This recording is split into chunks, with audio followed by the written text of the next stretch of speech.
Splinter Cell 1 was the first one on the market to bring this new genre. Really define the genre, action stealth. And for us now, it's about taking that genre and pushing it, further. When we started working on Conviction, we approached it with a lot of respect because Splinter Cell is a huge brand. I love the old Splinter Cells, but it was time to kind of do something new. We did our homework, so we replayed all the Splinter Cell games. We played all the other games in the genre. As I was playing them, I found them to be a lot frustrating.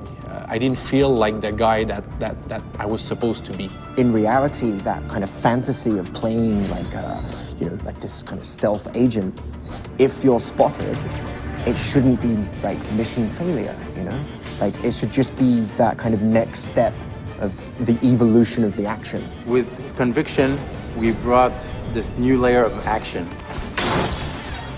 Stealth games, they can be permissive and they can be spectacular.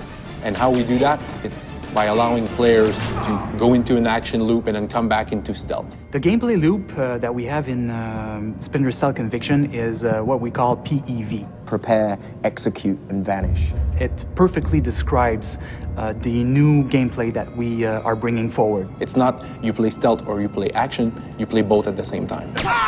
What we're really allowing you to do now is approach these missions however you want. This is what I want to do, this is where I want to go, bang, I do it.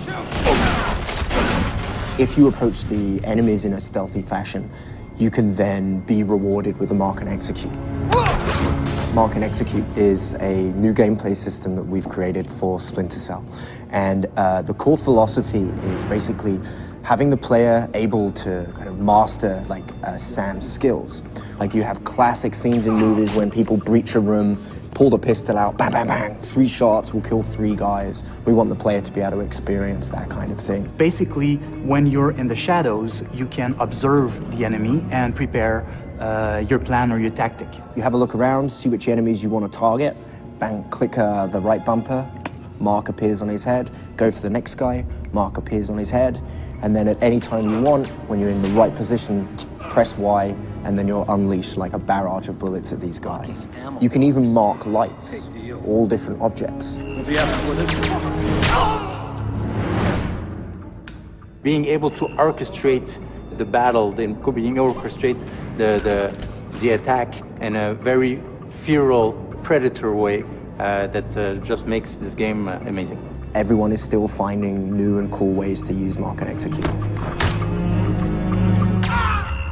We're doing it fast because we want you to feel like a predator, like a panther. You got Sam moving in such a way that he never moved before. He's just doing moves that are just powerful. You get seen by the enemies, they start shooting at you, they start engaging you.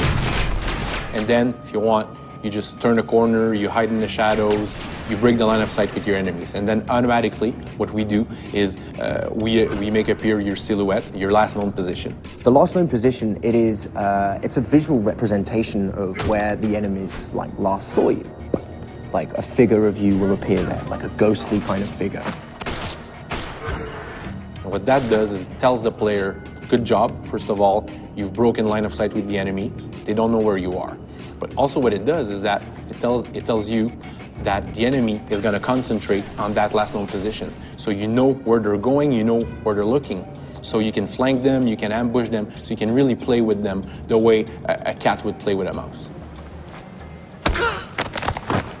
The hardcore Splinter Cell fans and the hardcore shooter fans are going to really appreciate what we've done. It's just so cutting edge, and I was blown away. We're really happy with what we have. I think we have a unique mix of stealth and action. Storytelling's great. Even more fun and high impact. That is finally a game that everybody wants to play as a stealth action game.